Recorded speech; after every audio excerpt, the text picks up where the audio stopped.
तजावुजात में गिरे गिजरी पुल से मुंसलिक इस सड़क से गुजरना शहरियों के लिए किसी इम्तहान से कम नहीं। छोटी बड़ी गाड़ियां हों या फिर मोटरसाइकिल सवार, इन्हें यहां से गुजरने में कई तकलीफ दे मराइल से गुजरना पड़ता है। इसकी सबसे बड़ी वजह इस पुल के नीचे कायम पतारे और गैर कानूनी पार्किंग है। जगह जगह पथारे और ये एक्स्ट्रा जो यहाँ पर लोग आके बैठे हुए हैं और एक्स्ट्रा गाड़ियों की पार्किंग है नाजायज़ बनी हुई है, तो हमारा कारोबार इससे बहुत 80% तक मुतासिर हो जाता है। ये ठेले खड़े हुए हैं, पार्किंग नहीं मिलती हमें। अब किस एजियत से हम यहाँ पहुँचा हूँ, आज के बाद तो मैं इस मार्केट में आऊँगा ही नहीं। क्लिफ्टन कंटोनमेंट बोर्ड की हदूद की वजह से शहरी इदारे कार्रवाई से गुरेजा हैं। ताहम मेयर कराची ने मुख्तलिफ कंटोनमेंट बोर्ड्स के साथ मिलकर ऐसी सूरत हाल से निपटने पर जोर दिया है।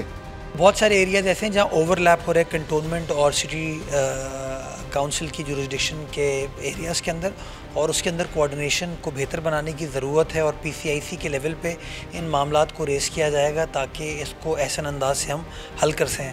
तजावुजात और गैर कानूनी पार्किंग इस सड़क पर ट्रैफिक की रवानी में रुकावट का सबब तो है ही, मगर साथ ही यहाँ बड़ी तादाद में अपने औजार के साथ बैठे मजदूर भी अपने हिस्से की जगह घेरे हुए हैं, जो किसी भी वक्त बड़े हादसे का सबब बन सकते हैं। शहर भर में कायम तजावुजात अवाम के लिए किसी अजियत से कम नहीं है, जिससे निजात के लिए हुकूमती इदारों की जानिब से संजीदा इक़दाम करने की जरूरत है। कैमरामैन फकीरा बीके के साथ शफी बलोच, डॉन न्यूज़ कराची।